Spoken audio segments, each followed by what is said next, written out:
प्यारे साथियों नमस्कार दोस्तों, डाक विभाग के अंदर आई हैं 1899 वैकेंसियाँ। इसके अंदर कौन कौन फार्म अप्लाई कर सकता है, आप ये पूरा वीडियो देखिए, क्योंकि बहुत से कैंडिडेट का फ़ोन आ रहा है कि सर हमारा तो दिमाग ही चकरा दिया, यूट्यूबरों ने कोई कुछ बताता है कोई कुछ बताता है। तो मैंने बिल्कुल सिंपल लैंग्वेज में आपको इस वीडियो के अंदर पूरा समझा दिया है।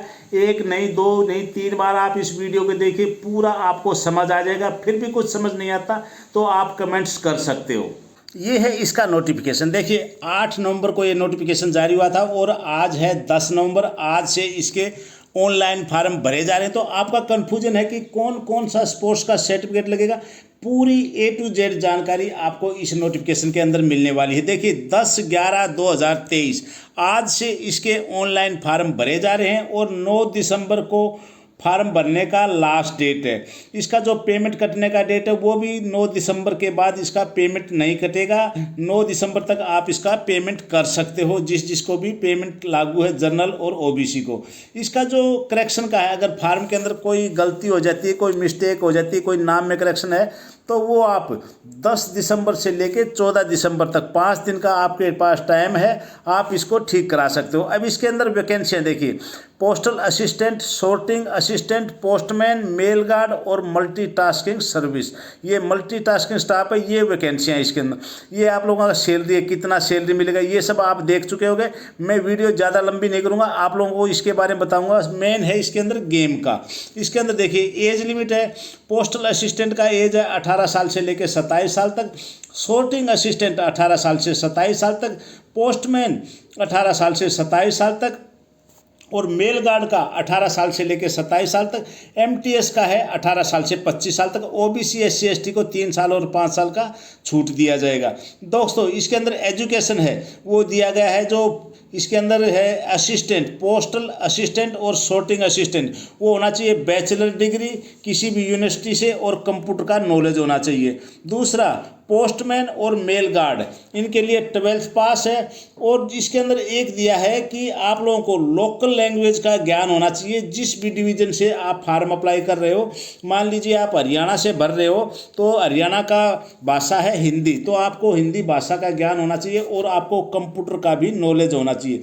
इसके अंदर दिया गया है एक वैलिड लाइसेंस 2 व्हीलर का या लाइट मोटर व्हीलर, या तो आपके पास मोटरसाइकिल चलाने का लाइसेंस हो या किसी 4 व्हीलर का लाइसेंस हो, वो आपके पास होना चाहिए। ये है पोस्टमैन के लिए, ओनली पोस्टमैन के लिए ये ड्राइविंग लाइसेंस मांगा गया है। इसके बाद देखिए a person not proceeding to knowledge to local, अगर आप लोकल लैंग्वेज नहीं जानते उस सर्कल की जहाँ का ये फार्म अप्लाई कर रहे हो तो आपको अपॉइंटमेंट नहीं किया जाएगा। अब देखिए मेन हम आते हैं इसका नीचे जो है ये मल्टीटास्किंग स्टाफ, इसके लिए सिर्फ 10वीं पास मांगा गया है, ओनली 10वीं। अब ये आ गया आपका स्पोर्ट्स, मेरिटोरियस स्पोर्ट्सन मेरिटोर।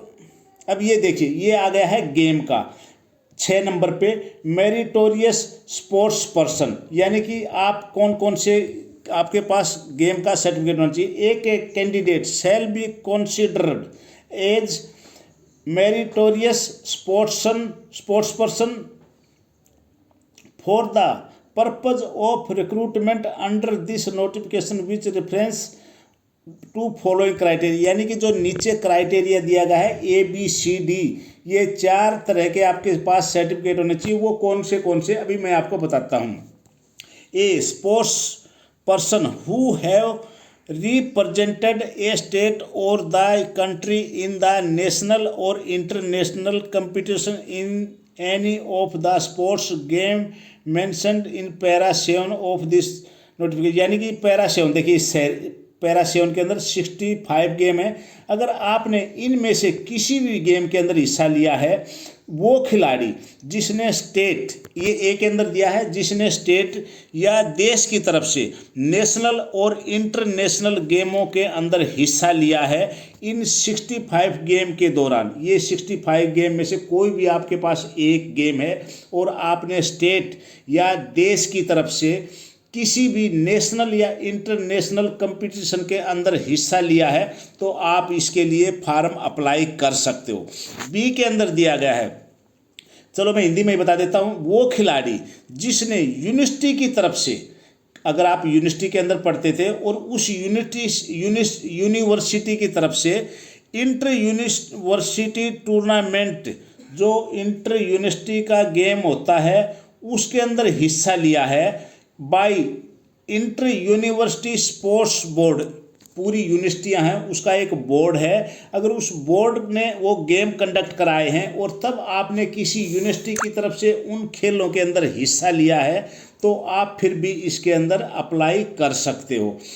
सी के अंदर दिया है स्पोर्ट्स पर्सन हु हैव, इसका ही बता देता हूँ, अगर आपने किसी स्कूल की तरफ से जो पूरे स्टेट की स्कूल टीम होती है, आप अच्छा खेलते तो पूरे स्कूल जो हैं उन पूरे स्टेट के स्कूल हैं उनकी एक टीम के अंदर आपने नेशनल या इंटरनेशनल जो नेशनल स्पोर्ट्स है या गेम ऑफ स्कूल, पूरे जो स्कूल हैं उसकी तरफ से ऑल इंडिया स्कूल गेम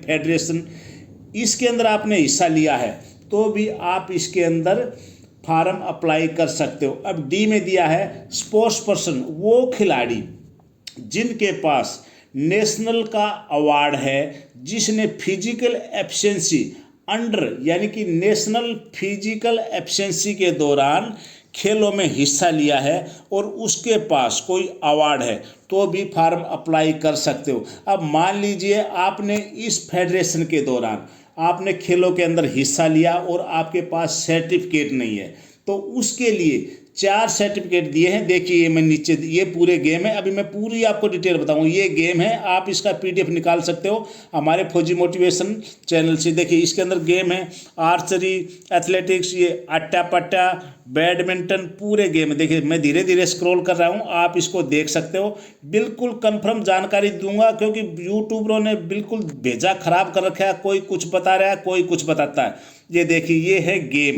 पहले आप अपने गेम देखिए। अब ये लिस्ट आ गई है 8 नंबर, इसके अंदर इसमें दिया है 1 नंबर पे international championship, national championship, inter university tournament और नेशनल स्पोर्ट्स गेम। इन कंपटीशनों में 4 तरह के आपने किसी में भी हिस्सा लिया है, इंटरनेशनल गेम के अंदर या नेशनल कंपटीशन में या यूनिवर्सिटी की तरफ से या स्कूल की तरफ से स्टेट लेवल पे आपने हिस्सा लिया है तो ये अथॉरिटियाँ हैं। इस अथॉरिटी का आपके पास सर्टिफिकेट होना चाहिए। 1 2 3 4 ये 4 सर्टिफिकेट नीचे दिए हैं, मैं दिखाता हूँ। अगर आपने हिस्सा लिया है लेकिन आपके पास सर्टिफिकेट नहीं है तो आप इस अथॉरिटी के पास जाना। अगर आपने इंटरनेशनल की तरफ से खेला है तो आप इस अथॉरिटी के पास जाना और 1 नंबर सर्टिफिकेट नीचे है। अगर आपने बच्चे थे उस टाइम पे खेला है स्कूल की तरफ से नेशनल स्पोर्ट्स के अंदर खेला है तो 4 के अंदर देखिए डायरेक्टर और एडिशनल, ज्वाइंट और डिप्टी डायरेक्टर, इस संस्था के पास जाइए। ये दिया है, ये अथॉरिटियाँ हैं खेल की, ये आपको देंगे। और 4 नंबर फार्म अभी मैं और दिखाता हूँ, ये आपको समझ में आ गया होगा। ये देखिए 5 एफिशिएंसी गेम के अंदर ये सेक्रेटरी और अदर ऑफिसर, ये है 5 नंबर सर्टिफिकेट। 5 सर्टिफिकेट भी नीचे दिए हैं, देखिए मैं अभी आपको दिखाता हूँ। आप थोड़ा बस धैर्य बनाए रखिए।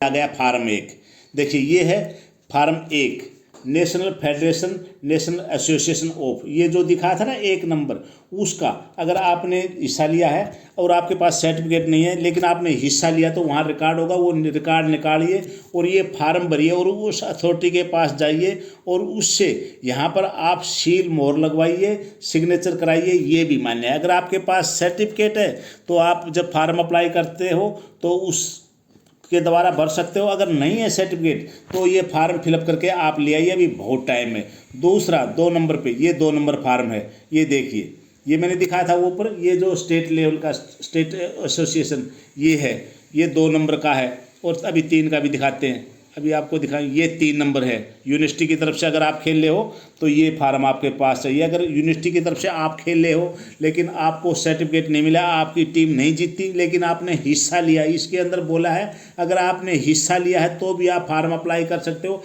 आपने हिस्सा लिया है, उधर यूनिवर्सिटी के पास रिकॉर्ड होगा, वो रिकॉर्ड निकालिए, ये फार्म अप्लाई कीजिए और जो एड्रेस दिया जो अथॉरिटी है उसके पास जाइए, यहाँ सील मोहर लगवाइए, इसको ले आइए और इसके द्वारा आप फार्म अप्लाई कर सकते हो। बहुत बहुत अच्छा चांस है।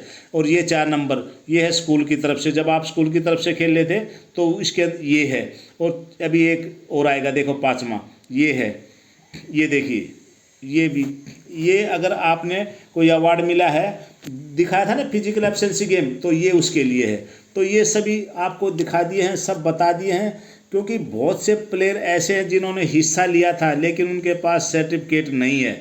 सर्टिफिकेट नहीं है तो वो फार्म अप्लाई नहीं करेंगे। नहीं, बिल्कुल फार्म अप्लाई कर सकते हो आप। ये पूरा पीडीएफ निकालिए पहले तो। और ये आपका कास्ट का, अगर आप बैकवर्ड कास्ट से हो तो ये है, इसका ये सर्टिफिकेट है। नीचे SC ST का भी मिलेगा, देखिए ये है, EWS का ये है, पूरे फार्म दिए हैं आपको। ये PDF निकालना पड़ेगा। और इसके अंदर देखिए मैं अभी वैकेंसियाँ दिखाता हूँ, वैकेंसियाँ कितनी कितनी स्टेट वाइज। आप थोड़ा धैर्य रखिए बस, आप इसको देखिए। अभी आता है ये है लैंग्वेज। अगर आप मान लीजिए आंध्रा के रहने वाले हो और आंध्रा सर्कल से भरते हो तो आपको तेलुगु भाषा आनी चाहिए। बिहार के रहने वाले हो तो आपको हिंदी आना चाहिए। हरियाणा के रहने वाले तो आपको हिंदी भाषा का ज्ञान होना चाहिए। और ये वैकेंसियाँ हैं, देखिए ऊपर से दिखाता हूँ। आंध्र प्रदेश की हैं टोटल, पोस्टल असिस्टेंट की 27, सॉर्टिंग असिस्टेंट की 2, पोस्टमैन की 15। पोस्टमैन के लिए लाइसेंस मांगेगा, मेल गार्ड की नहीं है इसके अंदर। और MTS की हैं 17। ये आप अपने स्टेट की वैकेंसियाँ देख लीजिए।